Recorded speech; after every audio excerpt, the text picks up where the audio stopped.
This is A View from the Bunker. Now, here's Derek Gilbert.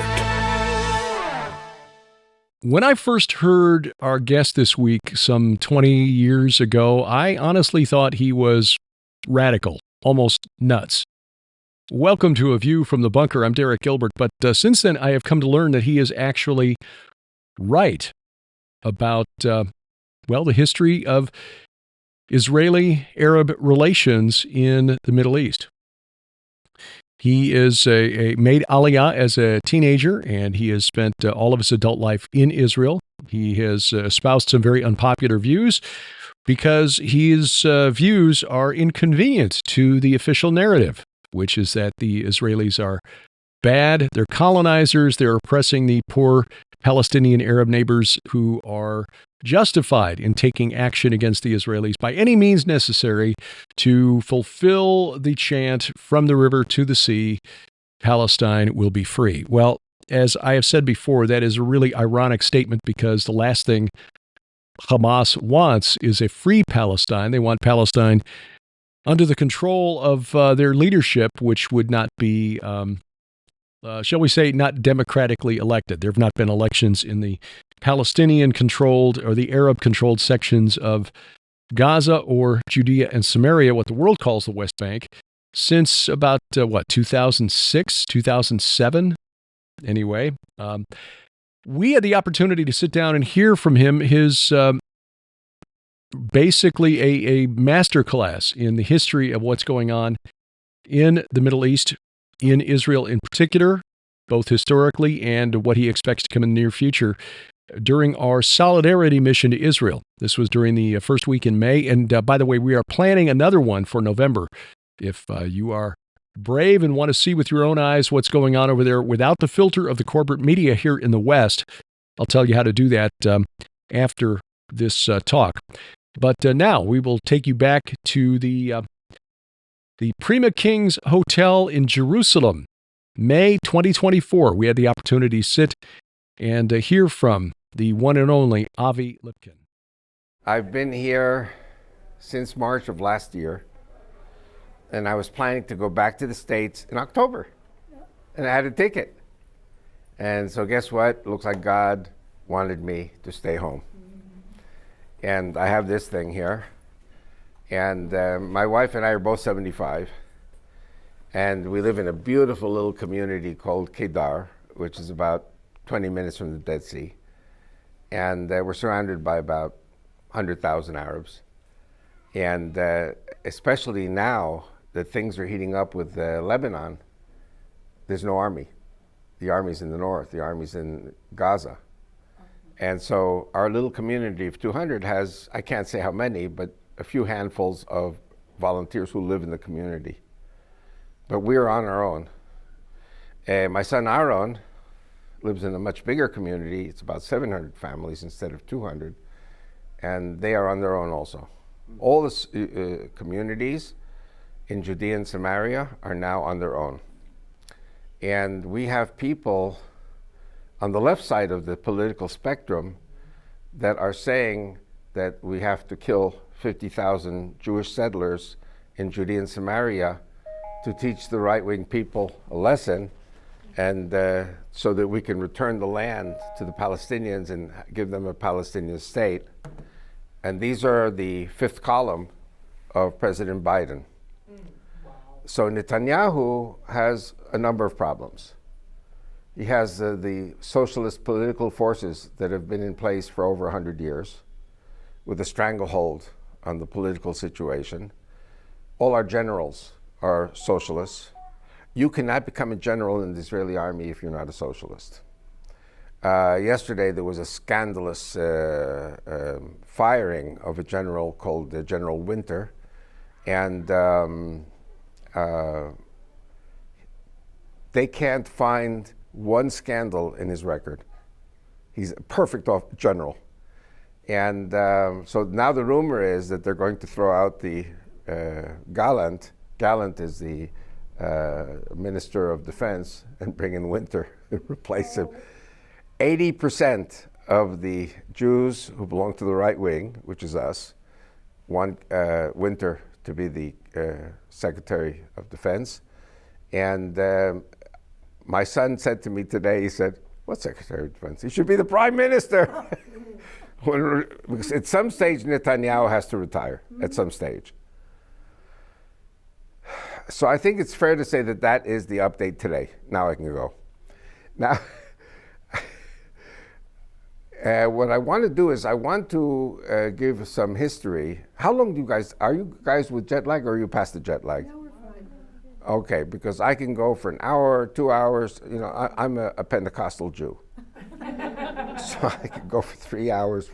Once I was invited by a Messianic group. I was in Dallas in the middle of the winter. So 5 o'clock, the Sabbath is over on Saturday.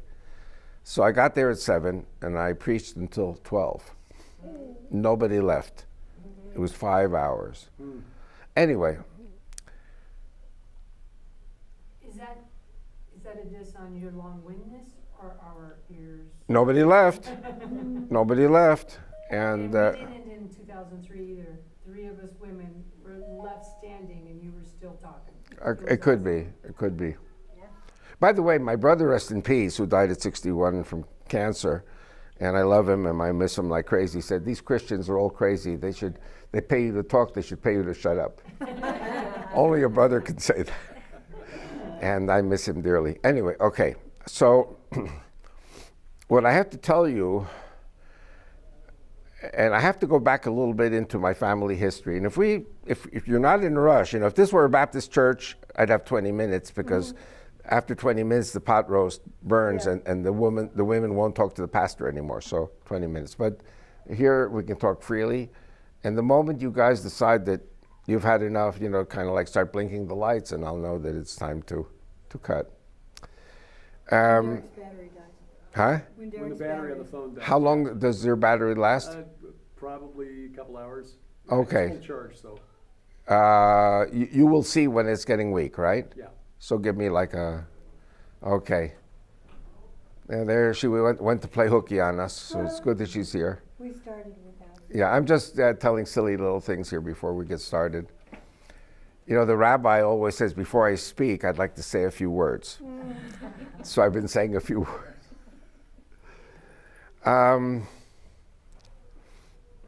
Just to give you an idea of why I say what I say before I start saying it. My grandparents were from Russia, Poland. And around 120 years ago, they left Russia, Poland, and they went to Argentina. My parents were born in Poland in the US, but then they went to Argentina. So my parents grew up speaking Spanish, and Spanish is my mother tongue. And, but I was born in New York, so I'm an American, with Spanish as my mother tongue, Spanish and English. Then my parents wanted me to learn Hebrew, go to Hebrew school, so I learned Hebrew. Then I decided I liked to study languages. My parents wanted me to be a medical doctor, but I didn't want to be a medical doctor. I'm not a good Jewish boy. By the way, you know what the definition of a rabbi is? A good Jewish boy who could not stand the sight of blood. So he becomes a rabbi instead of a doctor. Okay. So in college, I studied Russian, Arabic, and Greek. Because I love languages. I just, you know, love history. I love human beings. I love everything. And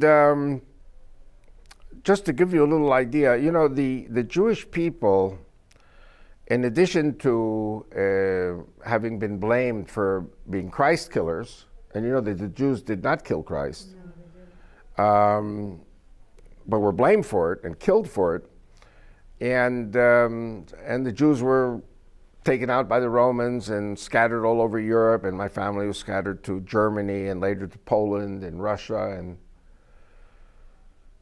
and because I love history, so I study all this history, and I study Christianity.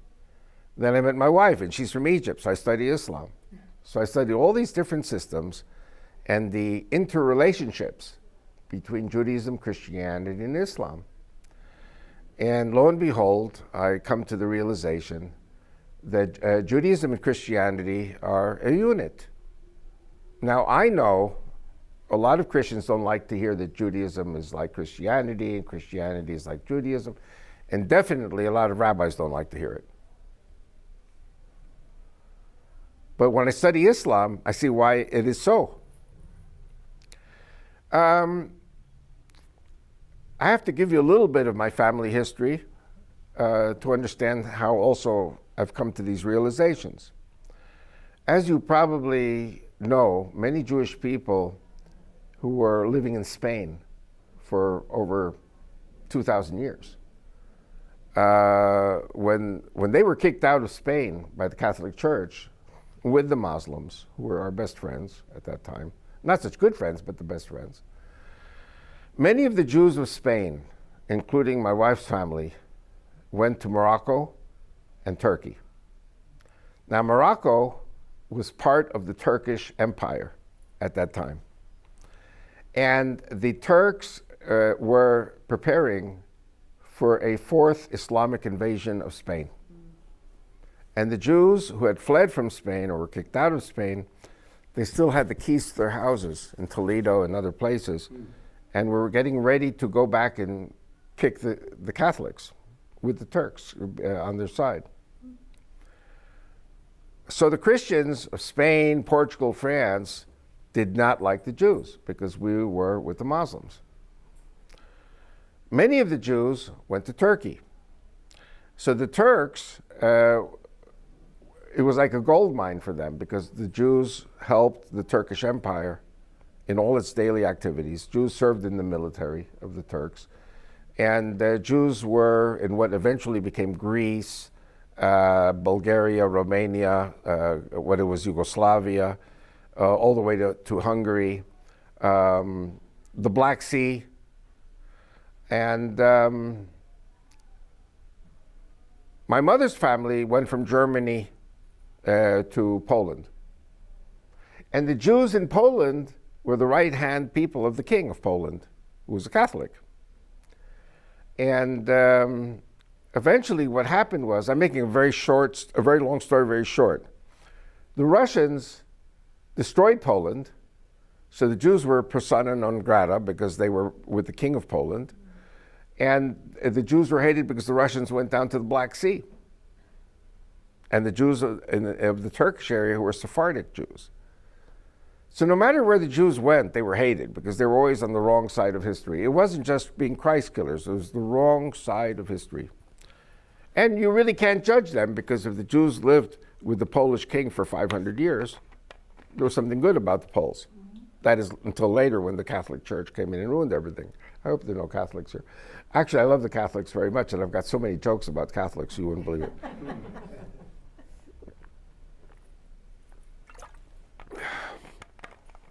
So I grew up in a thoroughly paranoid synagogue in New York, which is supposedly liberal, that all Christians are bad. All Christians hate us. Even the American, white Anglo-Saxon Protestant, those who came from England, Oliver Cromwell brought the Jews back to England after the Catholics kicked them out. So Catholics kicked us out after the pogrom of York, I think it was 1140, and the Jews came back, I think, in 1550 from Holland to England, then to America. And, but the Jews are very cliquey people. And even though Christians did not kill us in America, we still hated them because, rest assured, one day they would kill us too. Because everybody killed the Jews. And the Muslims everybody killed the Jews. So as I grow up, I am thoroughly brainwashed in many, many different directions about the word paranoia. And I have to think about who is the real enemy, and it isn't the Christians, it's the Muslims. And how does 14 million Jews in the world defeat or defend itself from 1.5 billion Muslims? Well, there's a group out there that believes in the God of Abraham, Isaac, and Jacob. They believe in the Bible. And for heaven's sakes, the Messiah is a Jew from Israel who speaks Hebrew. Is it the first coming or second coming? I have a feeling we're going to find out pretty soon. Yeah. Okay. So I had a mother who was a communist, My mother wanted to go to Spain to fight Franco in the Spanish Civil War. Then she started dating my father, and he said, you have to choose me or Franco. So my mother chose my father, so she didn't go to Spain to fight Franco. My mother's brother wanted to go to Poland to fight the Nazis. My grandfather locked the door when the Polish embassy people came in Buenos Aires to my grandfather's house.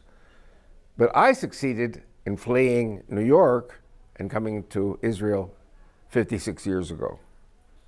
And I'm very glad that I did. I mean, I miss Long Island, I miss pastrami sandwiches, but I'm happy to be in Israel. And my children, including Aaron, who is happy to go to the States, you know, for Lipkin tours and mobilized groups and everything, but he's always happy to get home to Israel. And after 4,000 years of existence, we Jews are very fortunate to have survived all this crazy stuff and to be living in this Jewish state of Israel, which is also a pretty crazy thing with all the struggles that we have in Israel with the left and the right and all these things. And I mean, I personally should have been dead many times, traffic accidents and sicknesses and all kinds of stuff that happened to me. And, you know, our lives are like the batting of an eyelid. And so I'm very pleased still to be alive. My wife hasn't killed me. That's pretty good. Oh, and I didn't mention my wife. I meet my wife. She's from Egypt. And she speaks Arabic. And when I met her, this is going to be the last of my funny stories. You know, then I get into the real. But the funny stories all connect with what's really going on. And I belong to a very nationalist Jewish youth group called Beitar. And Beitar, you know, the Germans had the brown shirts and the Italians had the black shirts. We were the blue shirts. Our uniforms were New York City police officer shirt, dark blue shirts with a light blue tie. And I get on a bus, the bus stop right here next to this hotel. It was the 14th of January, 1970. You know, men never forget the day they got married or the day that they got engaged. I remember the day I met my wife, and I remember the hour, and I remember the place. I get on the bus, and these Argentine communists who had fled from the fascist generals in Argentina start cursing me, these communists. And I turn around, and my eyes fall on my wife-to-be. She's not from Argentina, she's from Egypt. And Spanish is my mother tongue, Argentine Spanish. So I started yelling at her in Argentine Spanish. She says, I know something's going on here. I'm not part of it. We study in the Ulpan. You know, we study Hebrew together. I said, where are you from? I'm from Egypt. I said, really? Are there any Jews in Egypt? She says, yes, we're the last Jews to leave. I said, well, can I interview you? Because I was editor of an English language newspaper. She said, sure. So I ended up carrying her bags to her dorm room, and we get married. It took 2 years, but we got married. And so we sit down, and I say, make me a cup of coffee. So she puts out a spread on the table like you wouldn't believe how much food she put out on the table, you know, like. And so I take out my pad and I start writing, okay, let's start the interview. She says, wait a second. Before you interview me, I want to ask you a question. Are you crazy? She sees this guy with a dark blue uniform with a funny cap, like an Air Force cap, and like, why did you leave America? And I said to my wife, because the Goyim hate us. How many people know what the word Goyim is? Goyim means Gentile. Now in America, in 1968, when I came here, you were either a Jew or you were a Goy. Goy in America at that time referred to Christians. Very pejorative term. Goy means the nation, or a member of the nation, not the Jewish nation. Goy means the nations, who were not at Mount Sinai, who did not have the revelation of the Ten Commandments. And I said to her, because the Goyim hate us. So she said, Goyim? Who are the Goyim? I said, the Christians. Because in America, you're a Jew or you're a Goy. She says, you know, not only are you crazy, you also don't know anything. We've been married 56 years. Every discussion is you're crazy, you don't know anything. Can you imagine? Do you understand why I'm here tonight? who prepared me for all this? So she said to me, you have to understand something. Jews and Christians, you know Romans 15? Yeah. That the Christians are grafted into the olive tree. Yes. Jews are the roots, Christians are the branches. My wife teaches me this because she went to a Christian school with Christian girls, and this is, what she learned. She said the Muslims, they're good people, like any other human beings, but they have another God. Their God is Allah, the moon god, the war god, the sword god. He don't like no Jews and he don't like no Christians. So it cannot be the God of the Jews and the Christians. And they don't like themselves.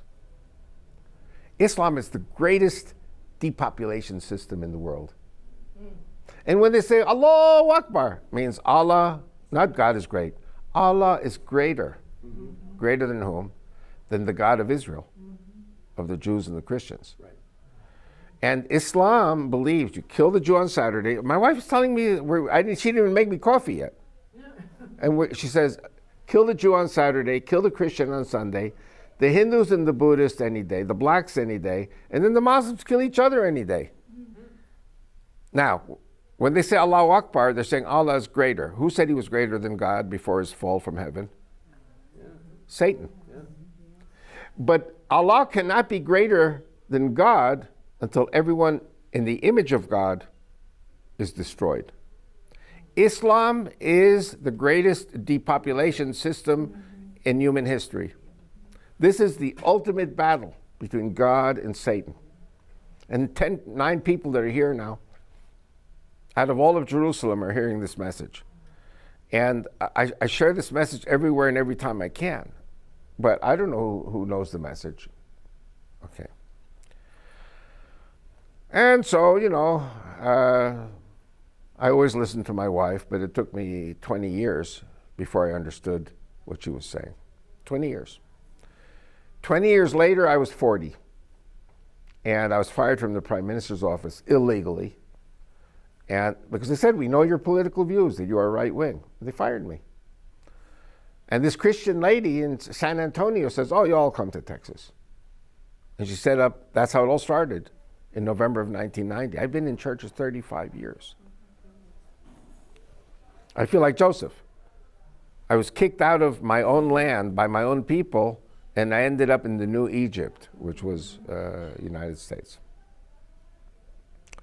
See, all of this is important in order to understand where we are right now, because America is changing. Europe is changing, and there's a reason for it, and there's an answer to it. And praise God, I've been in over 1,000 churches all over the world, mostly US, of course, US, Canada, Europe. And on the one hand, I'm very frustrated that the big mega churches never invite me. And the reason is because they would collapse if they invited me. Because you have the anti-Semites who hate Jews, you have people who love the Muslims, you have people who are anti-conservative. The liberal churches would never have me. I've been in a few nice-sized churches, like especially in California. And they said to me, Avi, you cannot be here because most of our people are liberals. And I even go to rabbis from Chabad, and they say, our biggest donors are liberal Jews. Wow. So I cannot speak. This is a very big moment for me that you're taping me. And you've got to get it out all over the world. Okay. So what I want to do now is I want to talk about the most important testimony in my life until now. My most important testimony is something that happened to me at the very beginning of my lecture circuit in Texas. I had spoken in San Antonio at a bar mitzvah. And there was a Jewish lady there, who was a PR woman. She heard me speak. She says, boy, you're a good speaker. I've got something for you in Dallas when you come back. What was it? The Dallas Council on World Affairs. In other words, she's Jewish. She doesn't work with Christian groups. She works with Dallas Council on World Affairs, which is the globalism, the one world government. Now, what happened was she heard me speak about Saddam Hussein. My very first visit to the U.S. was in November, December of 1990. This was a period called Desert Shield. It was before Desert Storm. I went back to Israel for Desert Storm, and we were hit by 39 Scud missiles. And only one person was killed because that one person refused to go into the what's it called? Not the bunker, the shelter, air raid shelter. Came back a few months later, April 1991, and this Jewish woman calls me, says, get on the next plane to Dallas. You're speaking tomorrow before the Dallas Council on World Affairs. My Christian lady friends, the one who got me started, Nancy, she says, you better be careful. These people can kill you if they don't like what you say. I said, you Christians are all paranoid. What does it mean they can kill you if they don't like what you say? Remember my words. Anyway, well, obviously they haven't killed me until now, you know. So I go, and I suppose you all know that God has a tremendous sense of humor. This was in April 1991. Now, what's March, April for the Jewish people? You have a holiday called Purim. And what's the story of Purim? You have a drunk king by the name of Achashverosh who beheaded his wife Vashti because she wouldn't strip naked for his court. And I mean, the guy was a complete jerk. If you know the history, the Greeks destroyed, his name was Artaxerxes, in Achashverosh, in Hebrew, Artaxerxes. Why did they bring me to the Dallas Council on World Affairs? Because they had a cancellation. Their speaker was Boris Yeltsin from Russia. And he had a little bit to drink, and they put him on a plane straight to a sanitarium in Russia. They had paid for 4 nights at a very expensive hotel in Dallas. The third night, he spoke twice. Third night was a washout.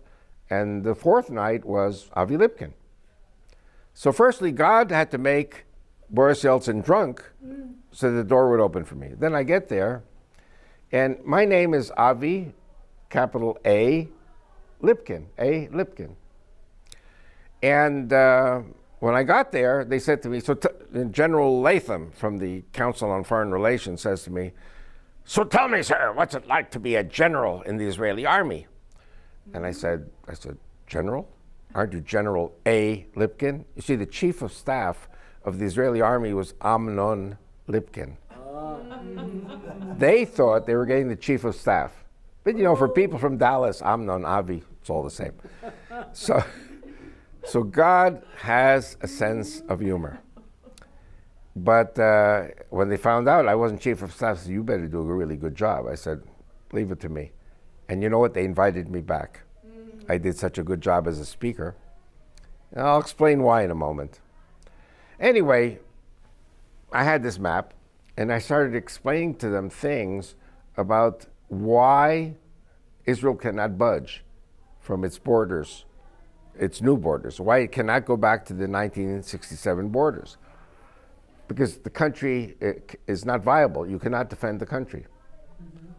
Even now, President Biden is talking about a Palestinian state. He's talking about a 2-state solution. Look at the map.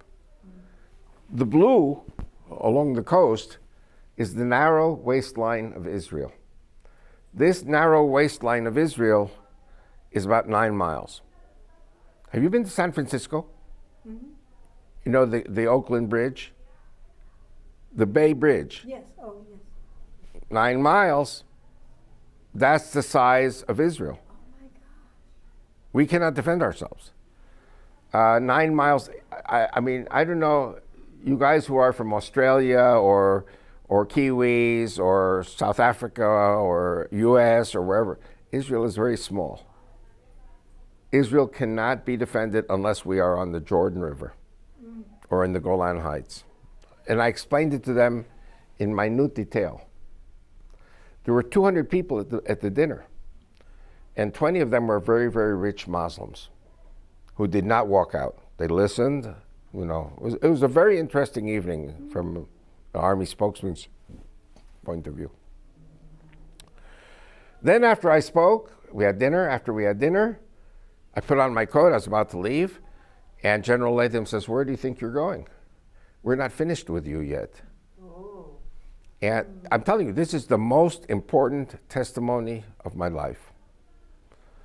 So they said, I sat down. It was a small group of 20 people, the richest people in Texas. You know, Texas people, some of them are very rich.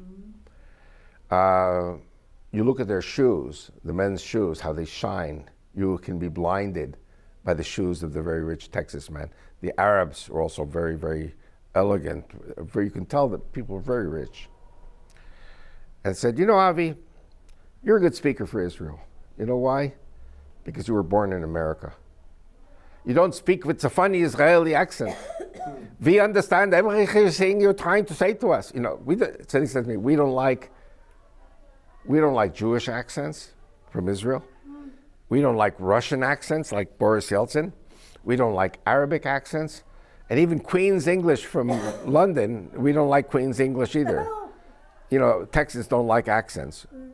And they have the funniest accent. They have the funniest accents of everybody. But you have a problem. You don't know reality. Reality number one, what made America great was the barrel of oil. The steady price of oil, steady supply of oil. Who was president in April 1991? George Herbert Walker Bush, the father. Oil, money. I mean, this is a globalist organization. Yeah. And the second thing they said to me, Israel is going to withdraw back to the 1967 borders.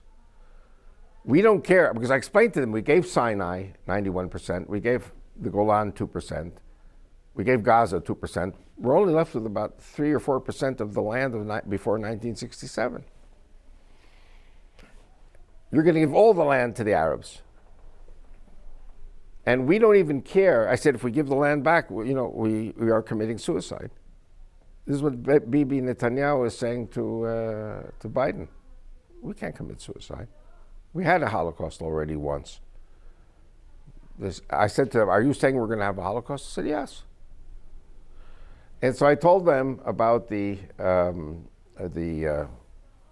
ship, the St. Louis. How many people heard of the ship, the St. Louis? See, St. Louis is a classic example of how the State Department contributed to the deaths of 6 million Jews in World War II.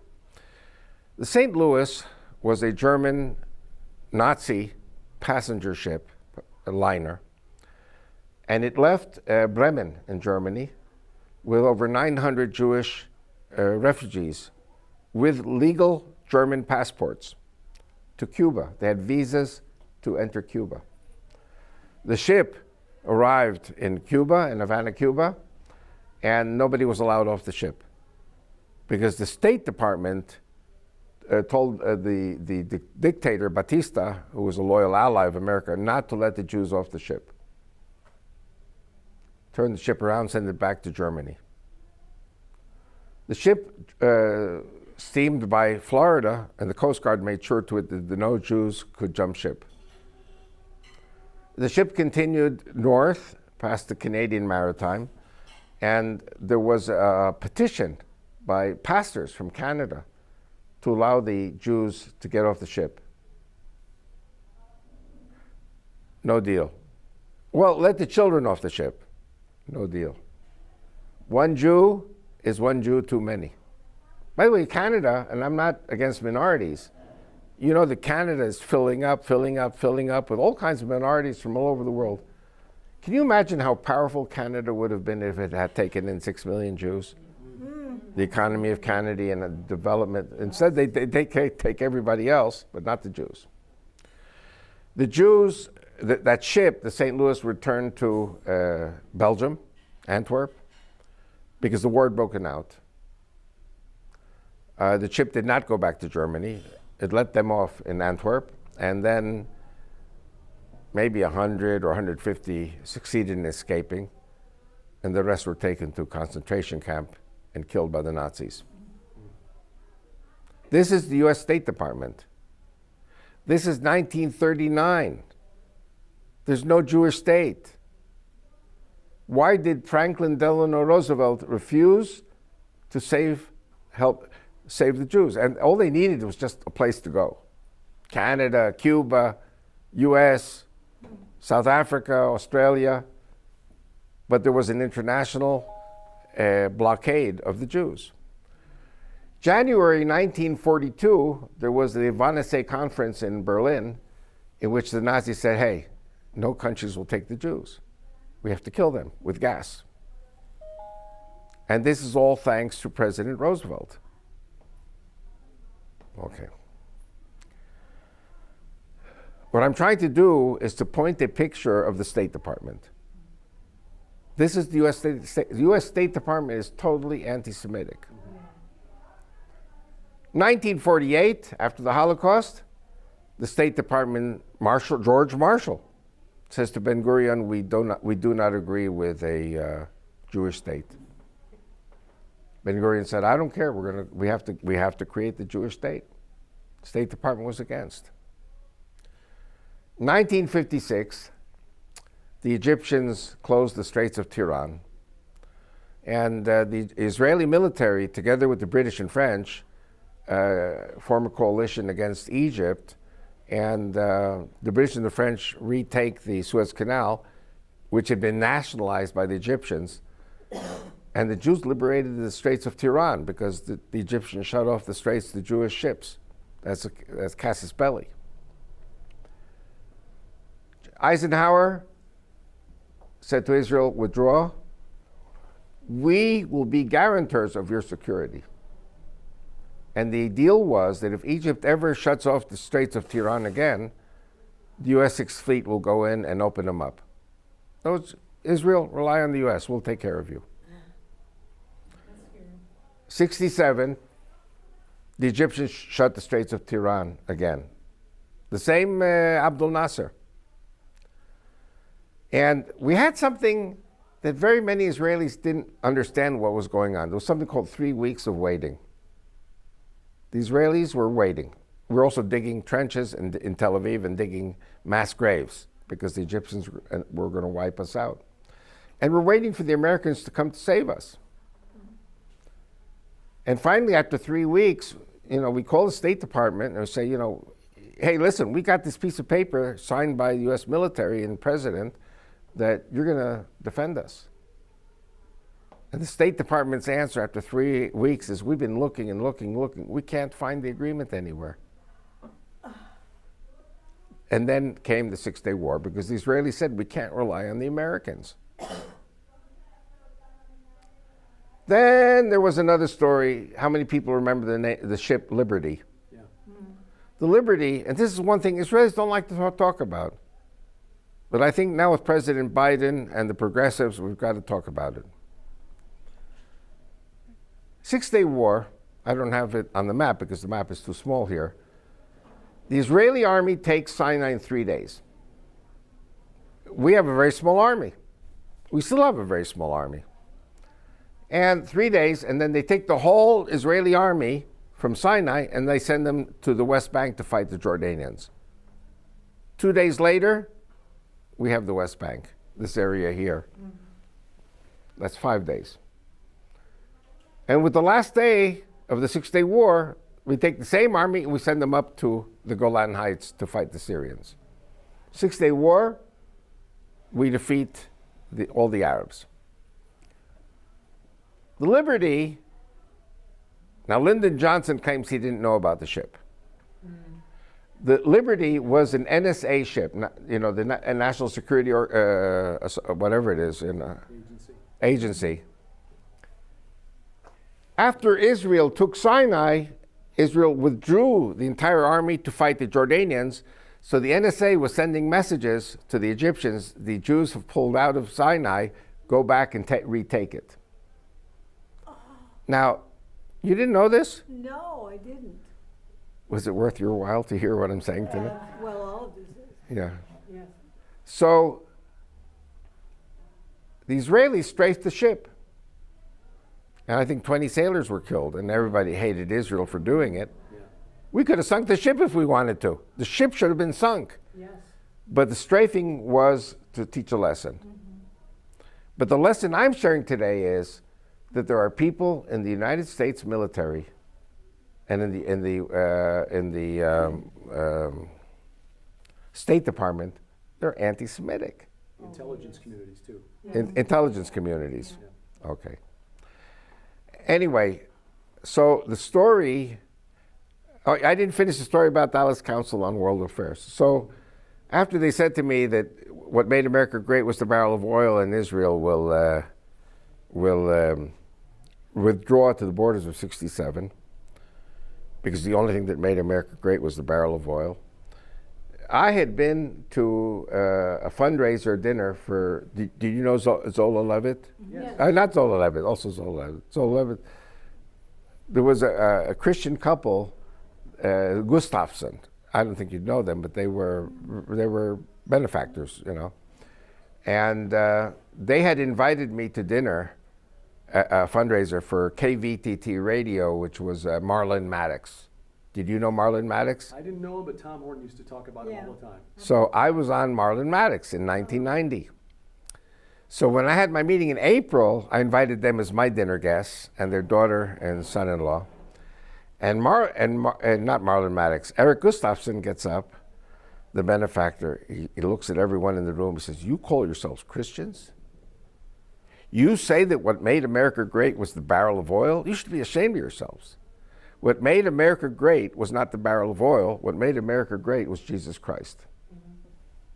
Now, I'm a Jew. I'm the only Jew in the room. You could cut the air with a knife or a sword. The spiritual battle between the Mammon people and the Jesus Christ people. And then his daughter got up and says with her Texas accent, says in the Bible, "Those who bless Israel are blessed, and those who curse Israel are cursed." Ooh, good for her. And she sat down. And that night taught me on which side I have to be. And so I made an oath that I would work with the Christians, because the Christians are not our best friends. The Christians are our only friends. This is the most important testimony of all my testimonies.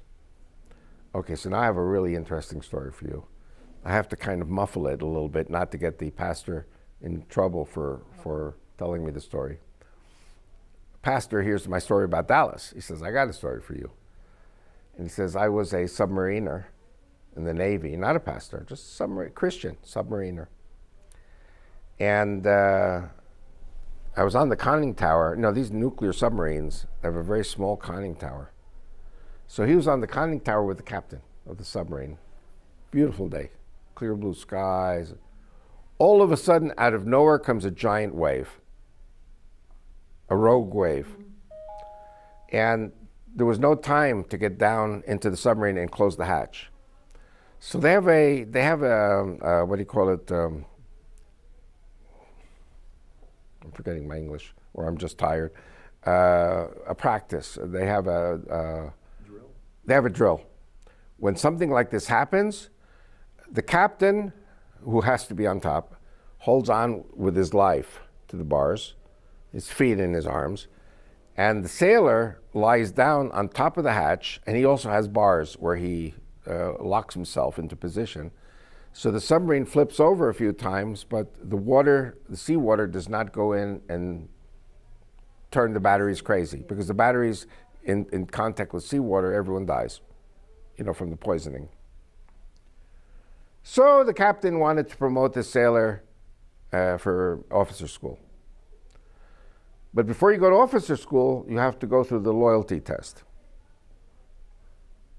And the loyalty test was as follows. What would you do if you were given orders with the submarine to launch a nuclear attack at Tel Aviv? And he started laughing. He said, "What? Yes, you heard me, attack Tel Aviv." And he's laughing. So the captain says, "Why are you laughing?" He says, "Well, praise God, I'm a Christian. And God would never allow that to happen. It's not in the Bible. And secondly, I wouldn't want to be on that submarine, because God would destroy the submarine." Right. They threw him out of the Navy. Oh my goodness. And 3 other guys on the submarine are also pastors. They were all sailors on the submarine. You have to understand something. When I drive in my van around the US and Canada, I mean, I can sit with you guys for hours and just tell you stories and stories. It's in my books. And I'm not a spy, but people come up to me and say, we have to tell you such and such and such. We're Christians. We have to tell you such and such and such. Then he tells me that the captain of the submarine became the commander of the 6th Fleet. The 6th Fleet is the fleet off the coast of Tel Aviv. Mm-hmm. So many times when I go to bed at night, I think of the 6th Fleet off the coast of Tel Aviv, and if Netanyahu does not do what Biden tells him, okay. Then it's not over. The head of the 6th Fleet retires from the Navy, which is a nice thing to do. And he converts to Islam, and he becomes the CEO of a Saudi corporation. And these people are in a position to launch a nuclear strike at Tel Aviv. This is my life. This is what I'm picking up every day in my travels. These are all in my books. So what you see little by little is that there has to be a God for Israel to survive. And also, if you're a Christian, these Antichrist people hate your guts. Every day that goes by, I am more and more convinced that the Jews and the Christians need to wake up. Do the Jews wake up? No, I'm trying to get onto TV here in Israel. They won't have me. Because we hate the American Jews, because they're different. I'm not talking about me. I'm talking about the people in the Israeli TV. They hate the American Christians. Hey, we got 2,000 years of hatred. Mm-hmm. Why did I found the Judeo-Christian Bible Block Party? To stop this stupid hatred. Because either we hang together or we hang separately. Yes. Amen. Okay.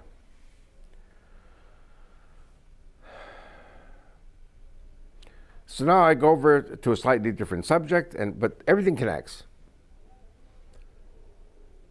I was always fascinated by Russian, Sovietology. And I studied Russian at New York University. I studied Russian here in Israel. And I was never a communist. I would say that if I had to choose something, I'd probably be a fascist. But I love the Russian uniforms. Mm-hmm. I love the Russian propaganda. And they're like Nazis, the way they march and everything. And American military, they don't really march. You know, they kind of like they walk, you know. Mm-hmm. But I like the martial music and the marching. And I wasted an hour this morning watching the victory parade in Moscow. And this stupid Putin killed 300,000 of his own kids. Mm. I can't understand it. And the Russians love it. The Russians love to die for the dictator. Okay. And my first visit to Israel was in 1966. I moved here in 68, but my first visit, I studied Hebrew, 66. And I was part of the Jewish Agency program. I never really understood what was behind everything, but it was, Jewish Agency is socialism. It was the socialist movement before the creation of the state. And they had a 6-week Hebrew ulpan to study Hebrew. And I stayed in a home with an Israeli family, but they were Russians. Everything was Russian. The music was Russian, the movies were Russian, everything was Russian.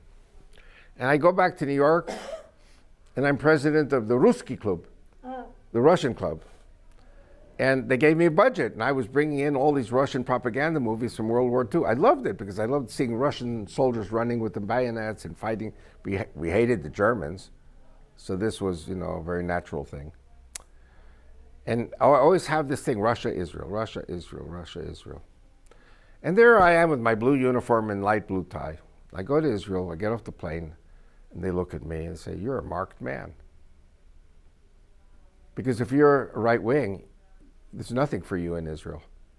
You have to be a socialist. And everybody was saying to me, Avi, you got to stop this stuff. You got to be a socialist to get ahead with it. I studied in 3 years at the Hebrew University. I was getting arrested all the time, for my activities. Well, the police was socialist, everything was socialist, we were doing all kinds of stuff. We were among the first people to go up on the hills and establish Jewish settlements. I mean, I'm enemy number one. And my wife, I had just met her, she was my girlfriend, she got a job in the Israeli TV in Arabic, but she was telling all the photographers of the TV to come to take movies of me. If we had time, I'd show you the pictures from Temple Mount and handcuffs and stuff that I was involved in. And I thought it was a lot of fun. I thought it was, part of the excitement to do these things. I couldn't understand why Moshe Dayan and Golda Meir, all these people, they were socialists. And I was hearing all these terrible things about the stupidity of the socialists, how they do everything backwards, like Russia. I kept saying, this is Russia, this is Russia, this is Russia. Then came the Six-Day War. And not the Six-Day War, the Yom Kippur War in 1973. And everybody was talking about the concept. There was a concept that Egypt would never dare to attack us. Syria would never dare to attack us. We looked down on them because our military victory in '67 was so spectacular. And they attacked us. And they caught us with our pants down. What happened now I'm getting to nowadays. October 7th, 50 years later, they caught us with our pants down. The information was there, but the generals refused to see it. So now they blame Netanyahu, but Netanyahu was only doing what the generals were telling him. I mean, you have a ladder of power. You can't go against the generals, because generals know everything, but the generals don't know anything. And today, the chief of staff fired the best general in the Israeli army because they don't like him, because he's different. There isn't one scandal. There were, in West Point, demerits. This guy had no demerits. And maybe a week ago on TV, they were interviewing a left-wing journalist who was saying, we have to kill 50,000 Jewish settlers in Judea and Samaria in order to teach them a lesson, withdraw from the territories, and create a Palestinian state. This is Biden. That's madness. This is Biden's plan, and all the top generals who know English in the Israeli army, they are trained in Washington. And their loyalty is not to Israel, their loyalty is to Washington. Wow. And I really beg of all of you to pray for Netanyahu. Absolutely. Because Netanyahu is the best prime minister we ever had. Amen. I don't think, he's younger than I am. I don't think I would have the ability or the strength or the health to withstand the brutal punishment that Netanyahu has with these socialists. Just a year ago, our 64-member coalition, which is the majority, wanted to change the monopoly of the socialist communists in the Supreme Court in Israel. And there were riots in the streets of Israel, paid for by Soros and all the left-wing people. Yes.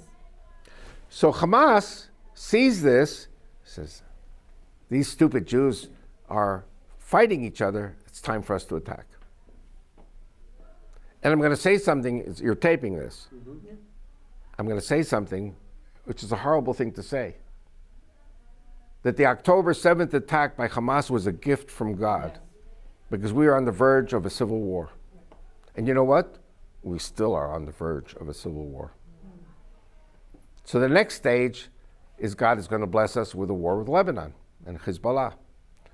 We are going to lose thousands of Israeli soldiers and citizens, because they're going to rain 150,000 rockets on us.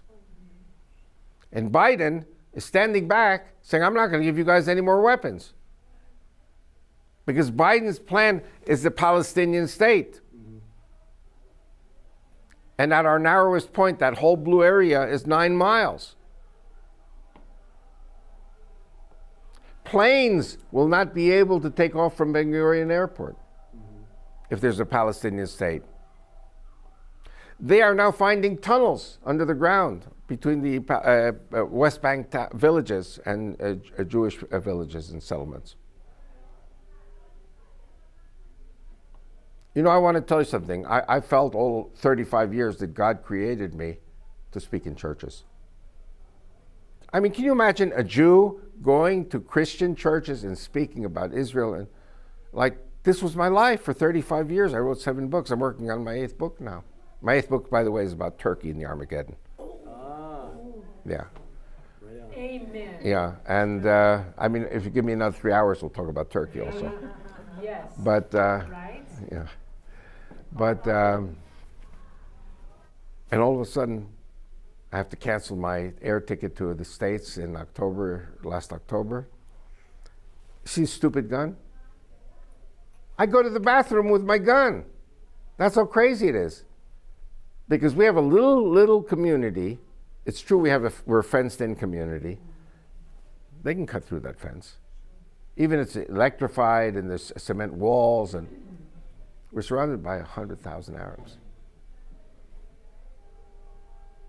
And we know that something is about to happen. What happened in Gaza and all these kibbutzim just around Gaza, it's going to happen to us. I cannot go to the States. Aaron cannot go to the States. My son Yaakov lives near Tel Aviv, but where he lives, there are tunnels. Wow. He's right near Kfar Saba. Kfar Saba also is being threatened now with infiltration of terrorist attacks. So we haven't seen anything yet. Gaza was a foretaste. The good news, you know, when we were little kids in America, I think maybe in England, pick up sticks. Gaza was the easiest of the pickup sticks. You know, we were in Gaza 4 times. And each time we left Gaza hoping there would be a good solution. And each time we had to come back. Arik Sharon in 2006 said, here are the keys to the Palestinian Authority. Just don't shoot missiles at us. The first thing they did was to shoot missiles at us. You know, insanity is when you keep making the same mistake over and over again, thinking the result will be different. By the way, who was the guarantor? United States. Yeah. United States said, if you withdraw from Gaza, we'll make sure to it Gaza won't do any of these things. The United States keeps promising things and it keeps lying. I love America. I mean, I was born in America. I'm an American. My mentality is American. Maybe my mentality is more Christian than it is Jewish. People have been saying, Avi's really a Christian. I say, hey, Christianity is Judaism. It just took off in a slightly different direction. Forgive me for saying it, because some people think, oh, it's completely different. No, it's not completely different. We didn't want to go back to Gaza. Gaza, I've done army service there, patrols. They're so crazy, these Arabs. They won't allow for sewers. So when they flush the toilet, it goes straight into the street.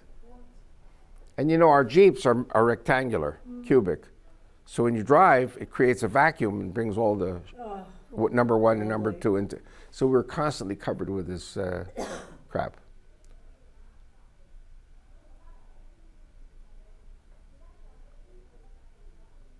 So we didn't want Gaza.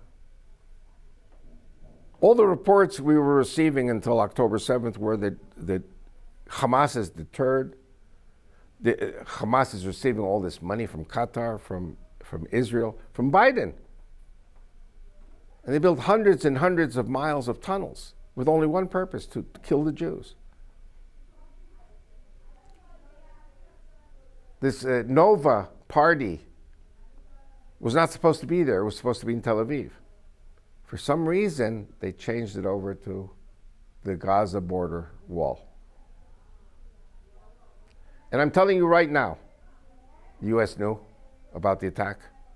Egypt knew about the attack. And the Israeli generals knew about the attack. Because what was important to everyone was the overthrow of Netanyahu. The problem was that because the socialist kibbutzim were attacked, all of a sudden the socialists say, what have we done? And the 300 pilots who signed a paper that they would not serve in the Air Force, they're all socialists. You cannot be a pilot in the Israeli Air Force if you're not a socialist. You are screened, you are filtered.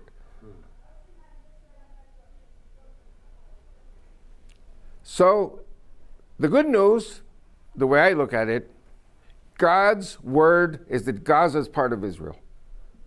And we have it. We don't want it, but we have it.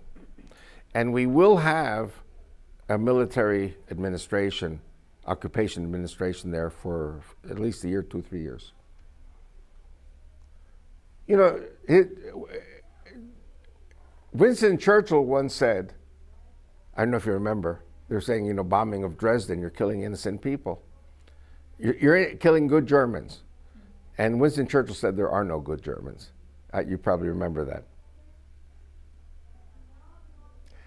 At the end of World War II, Germany was divided up between the French, Americans, and the Brits. We burned all their books because all of the Nazi books had to be burned.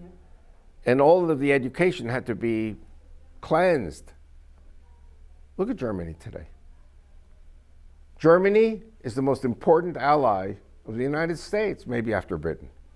But Germany is democratic, and it's Japan. The US dropped 2 atom bombs on Hiroshima and Nagasaki. I mean, that's horrible. But America would have lost 500,000 soldiers on a main ground line invasion. So when people ask me, well, don't you hate the Germans anymore? I said, I never hated the Germans. The Germans were our friends in Poland 100 years ago when my grandparents were there. The Russians were the enemy. You know, history is crazy because people are changing sides all the time. So now we go into the future. Lebanon. We've been in Lebanon 4 or 5 times already. And we had a prime minister who was a complete jerk, Ehud Barak, who withdrew from the South Lebanon self-defense area. I was in the home of Christian officers of the SLA, you know, there. He abandoned the allies, abandoned the territory. So what does Hezbollah do? They come all the way up to the wall. Now our people have to leave their homes. Do you have any doubt about Israel going into South Lebanon? No. It'll be the 4th, 5th time. And this time we annex it. And where does it say so? In the Bible. Gaza is Israel. Tyre, or Tsur in Hebrew, is Israel. And it says in Deuteronomy and Joshua, you know, from Lebanon to the desert. What's the desert? Saudi Arabia. Amen. We're going to get to Saudi Arabia. This is going to be the best message you ever got from me, let me tell you. So, our map is growing according to God's plan. Yeah. You know what my worst enemy is? The Jewish mother. The Jewish mother wants her kids close to home for Friday night Shabbat dinner. In Florida, you have all these retirement homes, and they say, you know, the Jewish people say, we want our kids a golf cart's drive away. You know, a golf cart is, you go like 5-minute drive, that's about it. Jewish mothers, what's the difference between Doberman pinchers and Jewish mothers? The Doberman pinscher eventually lets go. Let me tell you, I have a joke for every circumstance. There's a reason they don't have me in the synagogues, because the rabbi would be fired by the Jewish mothers. I knew this was going to be long. Okay. You know what? Let's go to Saudi Arabia now. So you see the map. Gaza, down here, which is part of Israel, is going to be re-annexed. Lebanon, south of Lebanon, re-annexed. And I'm weighing, with a little time left, what I should say, but Jim and Penny Caldwell played a very important role in my life because they opened my eyes to something that I never saw before. And I've got problems with the rabbis today. Jim and Penny don't say this. You know the Jewish men, they have the phylacteries on their foreheads, on the arm and on the forehead. And I say, well, that's the Kaaba in Mecca. So the rabbi said, are you saying we're Muslim? I'm not saying we're Muslim. I'm saying we were all pagans once. And the black stone was part of it. And I love King James, but there's a mistranslation there. In the beginning of the book of Exodus, Moses says to Pharaoh, let my people go so that they may go around in circles in the desert. King James says so that they may celebrate the Lord in the desert. Now, you know, in Spanish, you know, Joseph is Jose. In American, it's Jose. Like, no way, Jose. Everyone laughs, but it's the same word, the same letter. So in Hebrew, how do you say happy holiday? Chag Sameach. Chag, how do you say somebody who goes to Mecca as a Muslim pilgrim? Hajj. But in Egyptian Arabic, it's Hag. So I'm married to an Egyptian woman. I know Arabic, at least enough to understand what's going on. There's so much stuff there that nobody wants to talk about. We don't want to uncover the pagan origins of Judaism. And one of the things that really opened my eyes was that when I was in seminary, I was in seminary to become a conservative rabbi, but they threw me out because I opposed homosexual ordination. To be a rabbi, priest, or pastor, you have to follow the book. And this is a capital offense. Threw me out of seminary. And they had a few other reasons also, because I'm a big smartass. And I said to the guy who was in charge of the whole seminary, I ranked him out in front of everybody else. I said, when did God first command us to put on phylacteries? He said, oh, that was at Mount Sinai at the giving of the Torah. I said, no, sir. This is what destroyed me in seminary. Moses was tending the sheep of Jethro when he came to the burning bush. Then he went to Pharaoh. He said, let my people go so that they may go around in circles in the desert, meaning going around the black stone, Kaaba. Because you had two religions. You had the pyramid, which is slavery, and you had the cube, which is freedom in the desert. This is in my yellow book. I'm not trying to turn this into an advertisement. This is my life. All these things, I discover them and I write about them, and there's nobody who disagrees with me. Nobody stands up to. I have to tell you, today I got the secretary of the Bible Block Party, my good friend, he's from Holland, class, and he sent me a clip. I can show it to you if you want to see it afterwards, where he says, you have a lot of enemies, because I was talking about purifying Mecca of all the paganism there, because the black stone is paganism. Yes. But Jews and Christians, when they say my rock, my redeemer, and if you look at Samuel, it says that God is greater than any other rock, because that rock was like God, it was a religion. And in Egypt it was the pyramid. Okay, I don't want to get too much into it, but it was Jim and Penny Caldwell who got me started in this direction. Anyway. I don't know if you heard this in the news yesterday, you probably didn't, but the entourage of Mohammed bin Salman, he's the regent, was attacked. The whole convoy was blown up and he came out without being killed. Did they ever figure out who was behind it? One of his brothers? Inside? All you have to do is take a few guesses. It's Iran, Qatar, and all the conservatives who say, what is this guy doing by turning the real Mount Sinai into Disney World? The land is being defiled. Saudi Arabia is being defiled by this whole idea of Jews and Christians coming in. He's going to be killed for trying to open up the kingdom. I've been saying this in churches now for a couple of years. So ISIS is going to take Saudi Arabia.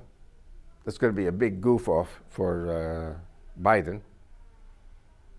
Forget about the oil of Saudi Arabia. Is ISIS Sunni? ISIS is the crazy Sunni Muslims. Yeah, okay. They're going to kill the royal family. They're going to kill, well, the royal family is 8% of the population. 92% support ISIS. Then they're going to go to Jordan, kill King Abdullah and his whole family. Everybody hates King Abdullah in Jordan. Jordan's going to become ISIS. I mean, the caliphate is going to grow all around Israel like a giant cancer. So Gaza, Lebanon, Saudi, Jordan. And what's the problem? Syria, which is our enemy now, but they are led by a Shiite government, led by Iran. This is petty cash. This is nothing. Because when the ISIS caliphate comes back, it's the Sunnis are 85% of the Muslims, and the Shiites are only 15%. I mean, nobody's looking at the big picture. Right. And I'm going to try to wrap up with this now. I didn't even talk about the Bible Bloc Party, which is also another 3 hours. You have in Syria and Lebanon and Israel and Jordan, you have Druze communities. Have you heard of the Druze? Yes. It's a pleasure talking to people who understand the terminology, because I go to some churches and people are like, like their eyes glaze over, The Druze in Syria live primarily on the mountain of the Druze in the south of Syria, and it's on the Jordanian border. And if you look at the map, it says Sawaida. Sawaida is the name of the area. And the mountain was surrounded 10 years ago by ISIS. They were going to kill all the Druze. So the Druze in the Israeli army came to Netanyahu and said, listen, either invade Syria to the east, annex the south of Syria, which is Mount Jebel Druze and Suwaida. Otherwise, let us go, let the Druze go armed into Syria to defend our brethren. Druze are like Jews. They're a small group and they're very fierce about defending themselves. Netanyahu didn't want to invade Syria. I mean, what did he do? He flew to Moscow. The Russians invaded Syria. The Russian forces in Syria were there to protect the Bashar al-Assad regime, the Druze, the Christians, the Kurds, the Zahidis. I mean, this is a brilliant move by Netanyahu to convince Putin. They're friends. Yeah. To convince the Russians to go in to save the Christians. We will have to go in now. If the Russians pull out of Syria, we will have to go into Syria and Lebanon. So the whole map is going to change. Everything is upside down. Blinken, I feel like saying something bad. Blinken and Binken and Biden and Winken and Blinken. they are all completely psychotic. They are living in castles in the air. You know the joke about psychosis. If you want, I'll tell you the joke, but we're running out of time. So now I want to talk about Egypt. Is Egypt a friend of Israel? Now, my wife says no. I say, well, but you know what? We made peace with them. We gave them Sinai 3 times. And you know what? Our population grew from 3 million to, we're almost 10 million people. You need peace for the population to grow. But what happened was, an Egyptian officer, I don't want to say he defected, but he's not in Egypt anymore. He's, I think, in America with a lot of money.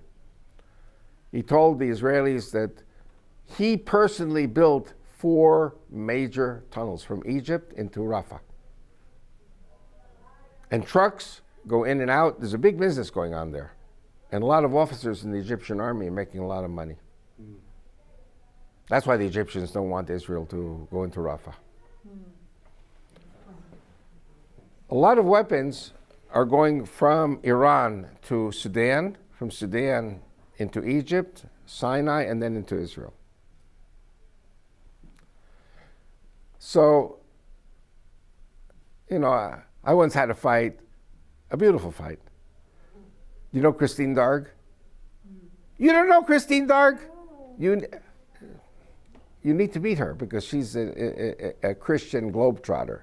Where is she? Her husband is English, Peter Darg, but they live, I think, in Virginia primarily. I'll put you guys in contact because. So one day she was in Israel, says, I am going to lead a group of Christian women to Egypt, and we're going to, witness to the Muslim women. They're good Christian women, I mean, a sound theology.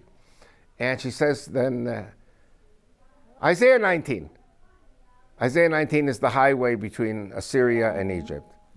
Avi, what do you think about that? I said, well, what about Ezekiel 29?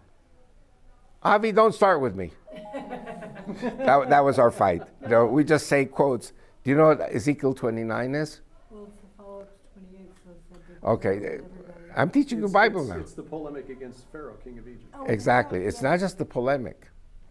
It says in Ezekiel, the last verse of Ezekiel 28 and Ezekiel 29, it says there's going to be a great desolation in Egypt, and no human and no animal will tread in the land for 40 years. And it says it's going to happen all the way from Aswan, ding dong, Aswan, to Migdol on the Mediterranean. I once got court-martialed by the Israeli army for quoting two Egyptian ministers of war who were saying that war with Israel is inevitable and Egypt is ready. And the other one was saying, even though Israel has nuclear weapons, we will know how to cut off the arm of the enemy when the time comes. So I got court-martialed for talking about nuclear weapons. I said, I wasn't talking, Stan Goodenough or not? Mm-hmm. He worked at the Christian embassy. I know more Christians than you do. You do? Yeah, and praise God. And because he was quoting these people, I was quoting him. When the Arab Spring broke out in 2011, they were saying that Egypt was going to go, because they're Sunnis, get into the civil war in Syria to protect the Sunnis from Bashar al-Assad and the Shiites. So Iran, which is Shiite, said, we're going to nuke the Aswan Dam. Now what happens when you nuke the Aswan Dam? All the water in Lake Nasser is going to flood Cairo, and you don't need a nuclear explosion there. All you need is an earthquake. Mm-hmm. That dam can go. If God decides, that dam goes. Exactly. And the Egyptians, some will die, but it doesn't say in the Bible they will die. It says they will, be scattered to the four corners of the earth because of the desolation. Because Pharaoh said he was God. So you can say Pharaoh said but yeah. Now, if 100 million Egyptians are up on those heights overlooking the river, I mean, this is like a Cecil B. DeMille movie, Ten Commandments, the flooding. 100 million, live real, God bless you, 100 million Egyptians. What country in the world do you know will take in most of these refugees? United States. United States. Because the United States is empty. From the Mississippi west, there's plenty of room. And there's a lot of money involved to save the Egyptians. Oh, yeah. And then, Bill Gates has been buying up farmland. Yeah. And you have to remember, 40 years, and then they go home to Egypt, to a lowly, destroyed kingdom. This is in the Bible. I'm not making this up. So I'm being attacked. It's in the phone here. When we finish taping, I'll let you see it. Our borders are going to go from the Nile to the Euphrates, whether we like it or not. Because that's God's plan. It's not Avi Lipkin's plan. Amen. What we want is leave us alone. We just want to have a nice, happy life here in Israel. But God is saying your population will not be 10 million. Israel's population will grow to 20, 30, 40 million people. And we're going to need the Christians to come and settle here in Jordan, in Saudi Arabia, in Syria, in Lebanon, and Sinai Peninsula. Arabic will not be the language anymore because you're going to have English speakers and others. Everything's going to be crazy. And we Jews and Christians together are going to turn the desert green. Because wherever the Christians and Jews go, it's green. Mm-hmm. And wherever the Muslims go, it's yellow. Yeah. Desolation. Am I a fascist? Am I a racist against anyone? I'm just saying this is what I think God is saying. God says in Genesis, tend my garden. We're commanded to tend his garden. Do I hate the Muslims? No. You know, I always say in the churches, bring them to the Lord or they'll bring you to the sword. Yes. Because their God is the sword. Yes. I don't hate the Muslims. Neither does God. No. Neither does God. And one of the things I want to say, which I need really an hour, but I'm going to do it in just a few minutes. I've been in the States now 35 years monitoring the Islamic invasion of America. And they use their money. It's all planned. Mm-hmm. And my wife has been monitoring their conferences. The whole world is divided up into the Islamic wealth. And universities get money. Mm-hmm. And in return, they give visas. 500 visas a year per university. Multiply that times 1,000 universities. You have 500,000 Muslims coming into the United States every year. You know, I was in, I don't know if any of you have been in Vancouver, Canada. Mm-hmm. So there's an island, Vancouver Island, and when you go over on the Horseshoe Bay ferry, there's a town there called Comox. Did you ever hear of Comox? I've heard of it, I've not been there. I've got a Christian family there, and they always invite me to fill the house up when I come to speak. Mm-hmm. They say the university in Comox is full of Muslims, and they're taking over all the women. And they make children with the women. The women convert, the children are Muslim. Mm-hmm. And then they have chain immigration. This is what Trump was saying, chain immigration. And nobody dares to talk about it because the agenda is you cannot talk about Islam or Islamic invasion of United States. Or I know what's going on in Latin America. I know what's going on in Canada and England, because in England there's a problem also. Yeah. I have a friend a very dear friend in Cambridge. Is it Cambridge or Oxford? One of these university towns on the north side. And every time I take a taxi, it's a Pakistani. And I'm very careful how I talk, that they shouldn't, kill me. Nobody knows who I am, but people look at me, it's like I'm kind of known, Mm.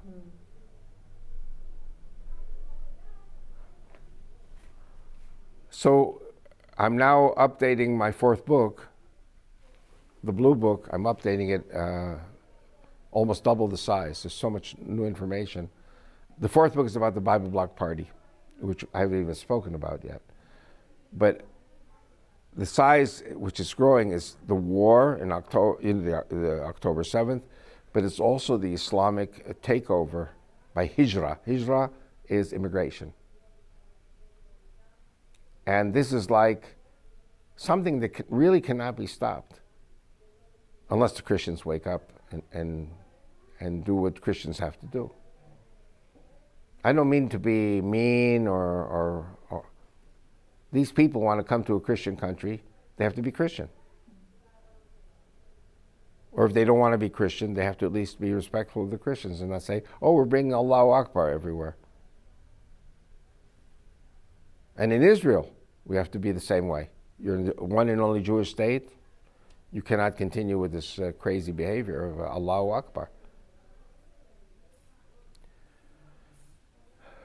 So all I can say in conclusion is I go to bed very, very well at night because I know God is going to do what God's going to do. Christians always say, oh, Avi, how should we pray? I say pray that God's will be done on earth, God's will be done on earth as in heaven. That's all, because God knows what he's doing. We don't know what we're doing. We can try our best to help out in whichever way we can. I've been trying for 20 years to create a Judeo-Christian party And finally, 5 years ago, the party was registered. We ran in 5 elections. And, but people still say, who is this crazy guy? And my son Aaron says to me, Daddy, you're a prophet, but you're 300 years before your time. And, but think for a moment, if 10, 20, there are 6 million Jews, 8 million Jews outside of Israel. But if 20 million, 30 million, 40 million people want to make Aliyah, and they're all connected to the Jews in different ways, we need a party of Jews and Christians marching together. So I think it's a question of when, not if, and inevitable. And I don't even know if I'll be alive at the time, but I think it's going to happen. It's all in the book. You know, I'm doing everything I can. And I'm saying when God wants to take me, he'll take me. And I don't care, because I've done whatever I could, and it was like hitting a wall. I'm constantly hitting a wall. And God says, oh, shut up and stop complaining. That's how God talks to me. He says, I really don't want you. You know, I will take you when I want you. I don't want you yet. That's how I talk to God, you know. And my wife says, shut up and do the dishes. You know, so. And I have the last word. Yes, dear. How much, dear? Cash or credit, dear? And it's great to talk to all of you, and I'm glad that we got some of the message out. I don't know, how much time do we have if people want to do a Q&A?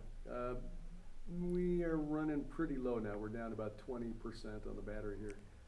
So we could do maybe a couple, Just a few questions. Is there anyone, I know you have a lot to ask about Saudi and all that, but. I won't take it back. I'll be back. I'm just going to. Okay. By the way, one thing I will say in response to what you said about Galatians 1. It's 4. It's 4:25. 4:25. It says Mount Sinai, which is in Arabia. Yes. And one of my favorite teachings in the church, which is a Jewish teaching, is 1 Kings chapter 19. 1 Kings chapter 19, I get lots of laughs. I have this thing really polished. I always say Elijah, the prophet, is the only one left because Hillary killed all the others. Oh. And, you know, sometimes people fall asleep when it gets too long, you know. So Elijah makes it to Beersheba, and one day out of Beersheba, heading south, and he's tired, he falls asleep, probably dehydrated. I mean, that's the kind of weather we have here. You think you want to sleep, but you're just dehydrated. And an angel of the Lord brings him water and food and wakes him, rouses him. Eat and drink. You have a long way to go. So he eats and drinks, goes back to sleep. Because dehydrated. Gives him more water and drink and says, you have a long way to go. 40 days and 40 nights until you reach Mount Horeb. Horeb is another name for Mount Sinai. Now, why is Elijah the prophet going to Mount Sinai? The rabbis never talk about it. He's going to the cave. He's going to the cave, the same cave where the Apostle Paul went 1,000 years later. Now, what's the Apostle? I'm getting to something which I really shouldn't get into. The Apostle Paul, after his Damascus Road revelation, why doesn't he go to Jerusalem to speak to the apostles? He goes to Arabia. What's he doing in Arabia? He's going to the cave where Elijah was. I mean, nobody talks about these things. And really, I thank God that I met Jim and Penny. You know, I have to tell you the story how I met them. I know we have a few minutes. We're almost finished with the message. One day I'm speaking in Florida, in the Panhandle, and they show up at the church. I said, where are you sleeping tonight? And I said, I don't know. You know, because when I'm on the road, I just, when I get tired, I stop at a hotel, you know, because I'm driving. No, you're going to sleep at my house, at our house. This was in already in, what's the name of the town? Diamond Head. Diamond Head. It's 2 hours. I said, leave me alone. I want to go. No, you're coming to our house. You're going to see a movie. Oh, you Christians, you're always making me see these missionary movies. No. This is going to change your life. So I got to their house. I said, I'm sorry. I'm going to bed, and tomorrow I'm leaving early because I have to go to Texas. Must have been about 15 years ago. A long time ago. And they said, when are you coming back? I said, 2 months. We will catch you on the rebound. And they went to Nolans. They bought me kosher steaks, and they did a barbecue for me with kosher meat. Because I can't eat meat unless it's kosher. But they went to all that effort to bring kosher meat. Now you're going to see the movie. And I was all over the floor. I mean, I was flabbergasted. Was it the Mountain of Fire? Yeah. A long time. The best portion of that whole entire thing. Yeah. Tell them about what they have. Do you guys all know who Jim and Penny are? Yeah. Okay, so no need. And we were there. We were there at Mount Sinai. Everything is there. All the proof is there. You ask the rabbis, where was the Exodus? Duh, we don't know. Rabbis, you're smart. You go to yeshiva, you study Talmud. What? It's not in the Talmud. We don't touch it.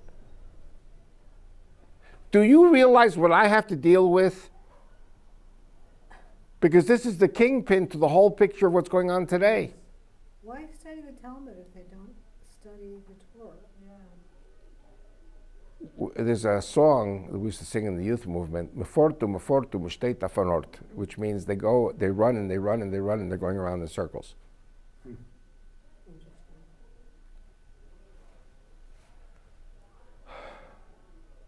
So this whole thing is very multidisciplinary. You've got to talk about Egypt, you've got to talk about Saudi, you've got to talk about Yemen.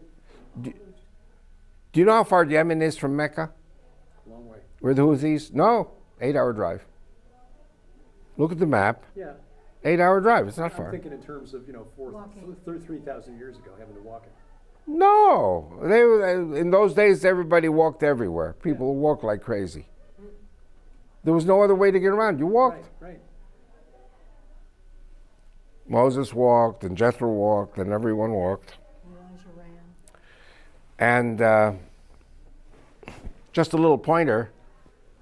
What are the two cities of Islam? Mecca and Medina. Yeah. Medina has another name. The real name of Medina is Yathrib. Yeah, Yathrib. Yathrib is Jethro. Jethro. Oh, Because Jethro lived in Yathrib. This was his town. He was the high priest of Midian. yes. And Moses lived with him. And so this whole thing with the phylacteries was way before we left Egypt. He saw the burning bush. God told him about the phylacteries. Go to Pharaoh, tell him not to mess. And Pharaoh decided to mess. This is what my wife said to me today. What are you concerned about? God is in control. My wife. Biden wants to mess. There's a reason God is making Biden's heart stubborn. He will find out. He will find out. And anyway, all I can say is that I'm very glad to be alive at this time, because we are all witnesses to what God is doing. And, we're talking about the Messiah, and that's not far away. Because as Israel's borders grow, and as Jews and Christians come home to the land of Israel, I mean, hopefully we'll all still be alive when the Messiah shows. He's going to show when we have prepared, when we have done our homework. Listen, people can believe, rabbis believe in things which I don't accept. I don't love the rabbis. Of course I love the rabbis. I love every Christian. Because I'm a Jew, I love every Christian. I love every Jew. I even love my mother-in-law. Rest in peace, she's not around anymore. She always took my side in debates with my wife. So listen, life is a laugh. But if your heart is good and your heart is with God, you have nothing to worry about. And that's my message. Amen. Thank you, Avi. Check the notes below this program, whether you're watching or listening, for a link to Avi Lipkin's website. You can get his books there, his teachings, and again, his firsthand experience and his study of history runs counter to the official narrative. But that's why we went to Israel back in May to see things with our own eyes. And as of now, we are still prepared to go forward. In November, God willing, we'll talk about some of the possible obstacles to that and a conference where we hope we see you in December. Yes, Christmas in Branson and Bible prophecy as well. That and more straight ahead as A View from the Bunker continues.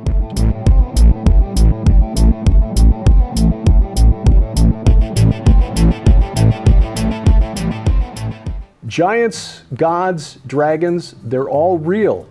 We may not see them with our natural eyes, but their handiwork is evident in what's happening in the world around us, the spiritual warfare taking place. It is so true. It's obvious in Israel, but worldwide. Historically, we've seen this happen. And we want you to get excited about the Old Testament and the New and the giants, gods, and dragons within it, because your kids need this information. So do you. Yes. We're living in prophetic times. Help make sense of it with our special offer through July. Our book, Giants, Gods, and Dragons, which takes a fresh look at end times prophecy. My book's Bad Moon Rising, about the spiritual forces behind Islam. And Last Clash of the Titans, the overlap between what we were told is Greek mythology and the Bible.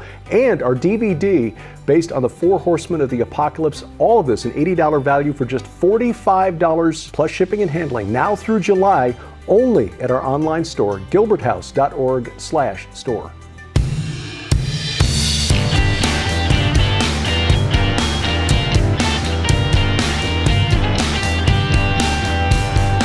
Walking the walk every Sunday night from the crossroads of the Missouri Ozarks. This is A View from the Bunker. I'm Derek Gilbert. You'll find us online at VFTB.net. That's where all of our archives are. You'll also find us at gilberthouse.org. That's the web hub for everything that Sharon and I do. Links to Unraveling Revelation, Sci Friday, and guess what? The Bible's Greatest Mysteries is coming back. We don't have a set date yet, but it is in the works. That and more, my personal website, DerekPGilbert.com.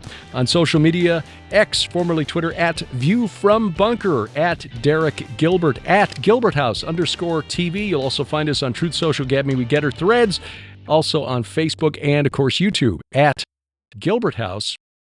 And if you are there, please subscribe, click the bell for notifications, hit the like button, and then please download our free app, because that guarantees we never get canceled at some point. And this is one of those programs that's likely to do it. You will find that we've said something that gets us kicked out of the sandbox. So please download our app to make sure that you always have access to all of our video and audio content. We've also got a wonderful little messaging area there where you can exchange notes, ask questions of Sharon and me, ask for prayer, offer prayer to others, and more.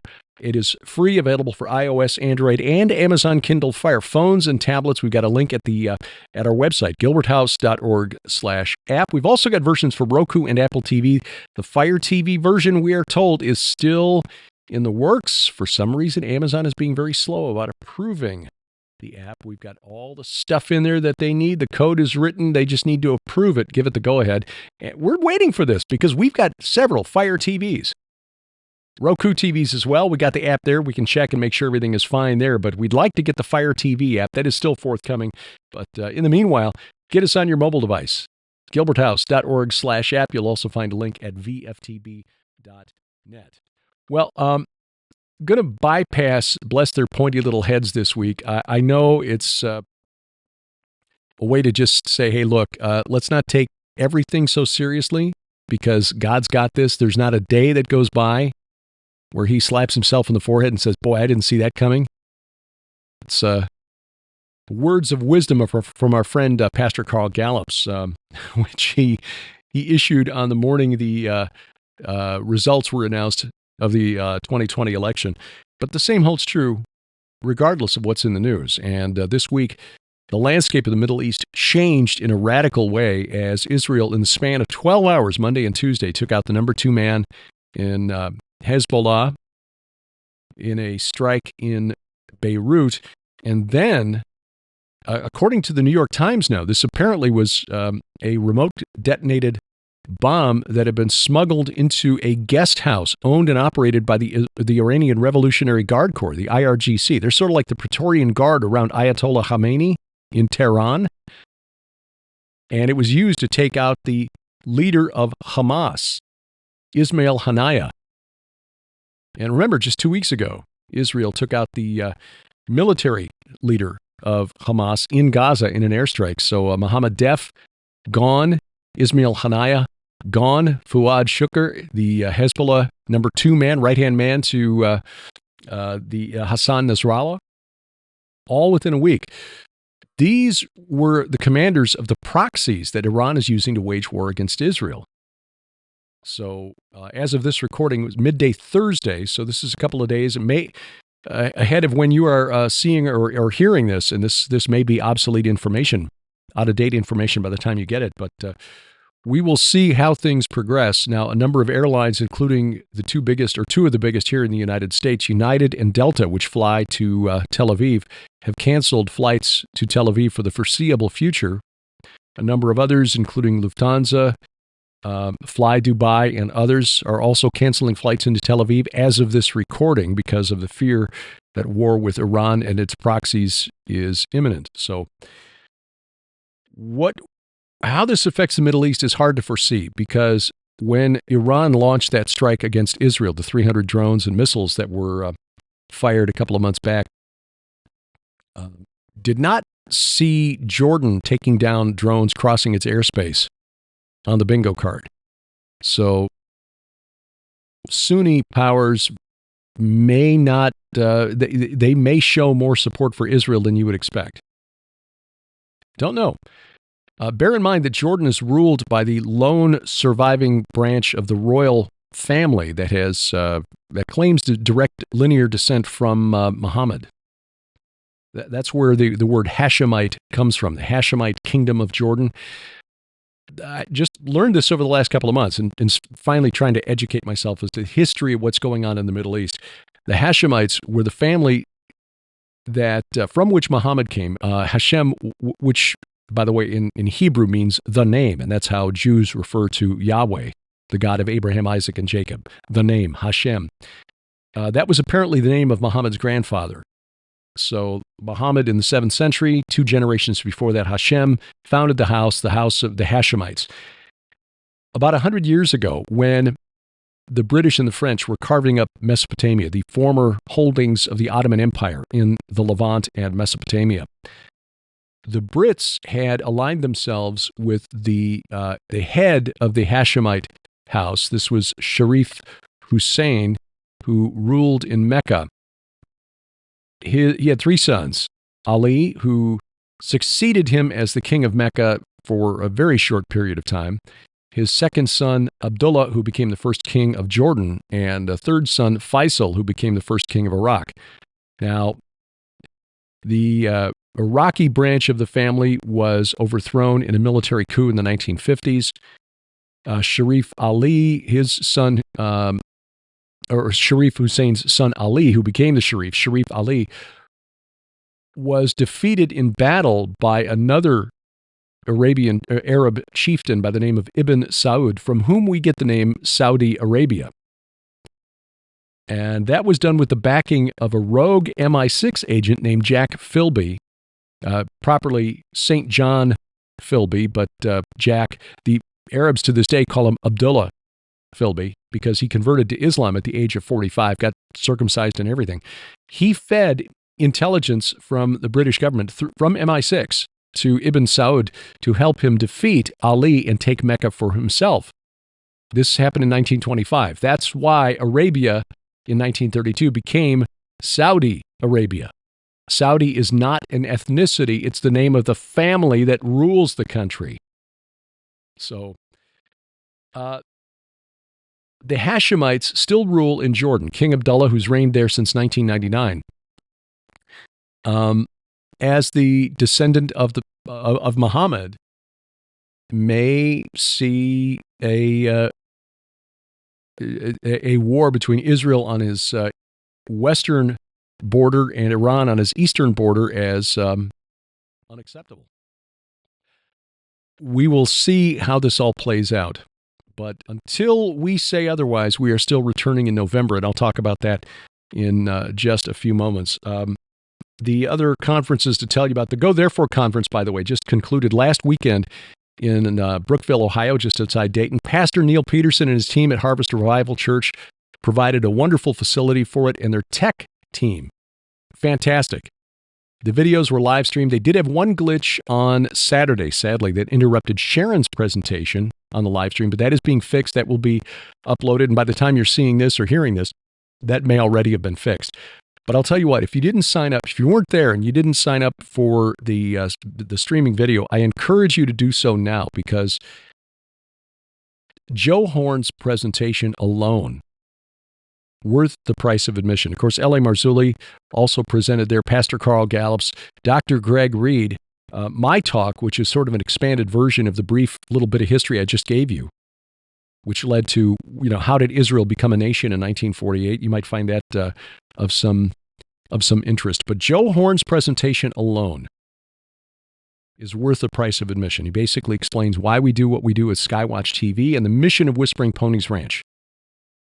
There's a forthcoming docuseries called Rescue Us from Skywatch TV. Joe incorporated some of the video from that in his presentation. And just word of warning, have tissues handy when you're watching, because it is powerful. You can find out more and sign up to get that streaming video package at gothereforeconference.com. And again, I encourage you to do it. The Pitchfork and Hoe Gathering is next on our calendar. Sharon will be here working on her ninth novel in the Red Wing Saga series called Queen Sacrifice. But I'll be going to Valley City, North Dakota, myself, September 6th and 7th, and I'll be joined there now by Dr. Doug Hamp. Doug Hamp has been added as a speaker, and so the two of us will be sharing on a couple of days there. And looking forward to seeing Doug face-to-face. Been a while.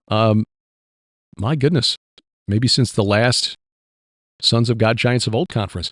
Anyway, you can find out more. There is a Facebook page for the Pitchfork and Hoe Gathering. Admission to the event, I believe, is free. Essentially, the gathering itself is like a small conference, workshops, best practices for small farmers and homesteaders, and then a couple of fringe Christians talking about stuff that we find interesting. So I hope you can join us. Valley City, North Dakota, that's about halfway between Jamestown and Fargo. You can fly into Fargo. It's about an hour west of there as the crow flies. And again, more information at our website, gilberthouse.org. Look under the calendar section. Look in the calendar section of our app, or find the Facebook page for the Pitchfork and Hoe Gathering. The Ignite Your Fire Conference from Hear the Watchman, that rather than being an in-person conference in October, will now be a virtual conference. Hear the Watchman putting that on. We'll get more information on that in another week or so and update you on that. The Christmas in Branson Prophecy Conference, December 5th, 6th, 7th, and 8th. Prophecy Watchers putting this on. So Gary Stearman, Mondo Gonzalez, Josh Peck will be there, along with L.A. Marzulli, Bill Salas, Ken Johnson, Billy Crone, Lieutenant Colonel Robert McGinnis, and yours truly, among others. Prophecy Watchers always puts on a big conference, lots of speakers, so you will never lack for somebody that you want to hear from. So hopefully we can see you there. The information at prophecywatchers.com. Also, Christmas in Branson Prophecy Conference, or Branson Christmas Prophecy Conference. Now, go to our app, go to our website. It's a long URL, but we got a link at our website and also on our app for where you can get more information. Now, November, we are still planning on another solidarity mission to Israel. This will be November 6th through 13th. Small group, 10, 12 people maybe. We will visit sites in the south that were attacked on October 7th last year, including the Nova Music Festival site, which has become sort of a memorial to the 364 people who died there, 120 others who were taken captive there.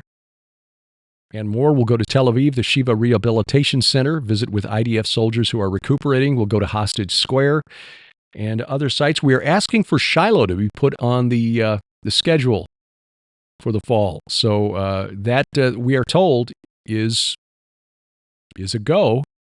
Shiloh, of course, is where the red heifers are being kept.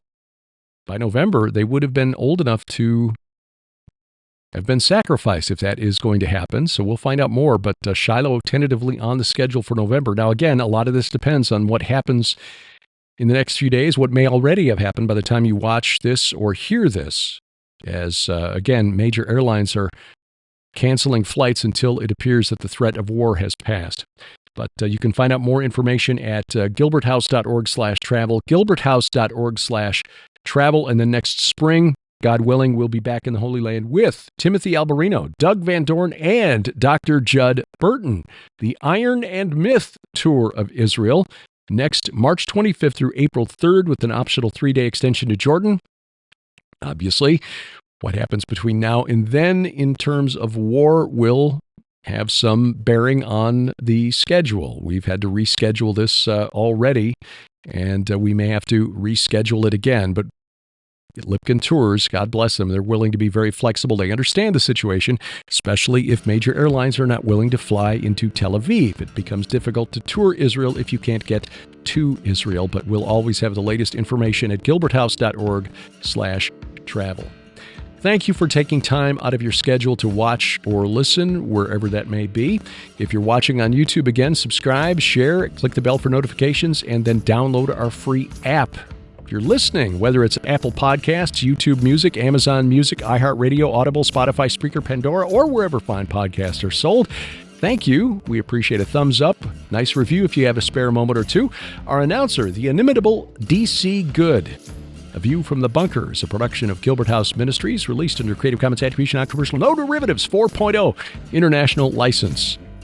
We wrestle not against flesh and blood. Pray for the peace of Jerusalem. And good night, Oliver, wherever you are. I'm Derek Gilbert. This is A View from the Bunker.